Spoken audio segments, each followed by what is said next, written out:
বাংলাদেশে আসছে না ভারত, বেশ কিছুদিন ধরেই এমন গুঞ্জন। অবশেষে গুঞ্জনই সত্যি হওয়ার পথে। আগস্টে বাংলাদেশ সফরে ভারতের আসার সম্ভাবনা ক্ষীণ। ভারতীয় ক্রিকেট বোর্ড সিদ্ধান্ত নিয়ে ফেলেছে, শিগগিরই তা জানিয়ে দেওয়া হবে। কেন্দ্রীয় সরকারের সবুজ সংকেত পায়নি বিসিসিআই। আগস্টের 17 থেকে 31 তারিখের ভেতরে ঢাকা ও চট্টগ্রামে ভারতীয় দলের 3টি ওয়ানডে ও 3টি টি-20 ম্যাচ খেলার কথা ছিল। তবে পুরোপুরি রাজনৈতিক কারণেই যে ভারতীয় ক্রিকেট দলের এই বাংলাদেশ সফরে ভারত সরকার সায় দিচ্ছে না, সে ইঙ্গিত পাওয়া যাচ্ছে। দিল্লি মনে করছে, এই মুহূর্তে ভারত ও বাংলাদেশের মধ্যে যে ধরনের শীতল কূটনৈতিক সম্পর্ক বিরাজ করছে এবং বাংলাদেশের অভ্যন্তরীণ পরিস্থিতি নিয়ে ভারতে যে ধরনের বিরূপ মনোভাব দেখা যাচ্ছে, তাতে সে দেশে ভারতের ক্রিকেট টিমের সফর কোনো ইতিবাচক বার্তা দেবে না।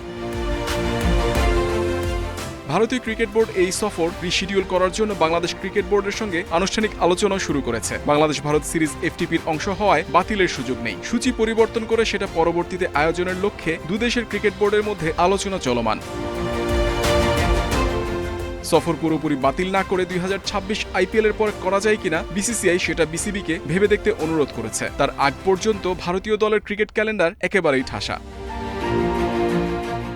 সফরটি আইপিএল এর পর করতে হলে 2026-এর জুন মাসের আগে তা সম্ভব নয়। ততদিনে বাংলাদেশে একটি গণতান্ত্রিকভাবে নির্বাচিত সরকার ক্ষমতায় এসে যেতে পারে বলেই ধারণা করা হচ্ছে। ভারতীয় বোর্ডের নেতৃস্থানীয়রা অনেকেই ধারণা করছেন, তখন হয়তো ভারতের জাতীয় দলকে বাংলাদেশ সফরে পাঠানোর ক্ষেত্রে ভারত সরকারের খুব একটা আপত্তি থাকবে না। কিন্তু এখনকার পরিস্থিতি বাংলাদেশ ক্রিকেট সফরের জন্য অনুকূল নয় বলেই সরকারের মূল্যায়ন। আর বিসিসিআইও সেটা মানতে একরকম বাধ্য। প্রসঙ্গত, বাংলাদেশ সফর প্রবল অনিশ্চয়তায় পড়লেও আগামী সেপ্টেম্বরে এশিয়া কাপে কিন্তু ভারত, বাংলাদেশ, পাকিস্তান সব দলেরই খেলার কথা।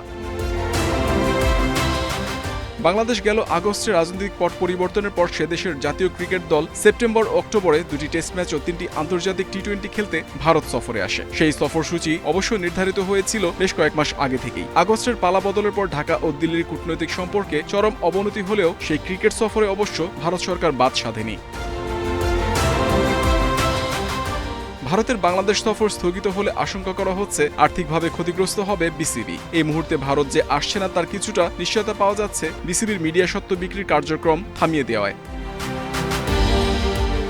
মিডিয়া স্বত্বের টেকনিক্যাল নিলামের নির্ধারিত সময় 7 জুলাই এবং তার ধারাবাহিকতায় ফাইন্যান্সিয়াল নিলাম হওয়ার কথা 10 জুলাই। ভারত সিরিজ নিয়ে বিসিবি বেশ আশাবাদী, কারণ এ ধরনের সিরিজ যে কোনো ক্রিকেট বোর্ডের জন্য অপ্রতিরোধ্য অর্থ আয়ের সুযোগ। এবার না হলেও এই সিরিজের পুনরায় সূচি দেওয়া হতে পারে পরবর্তীতে।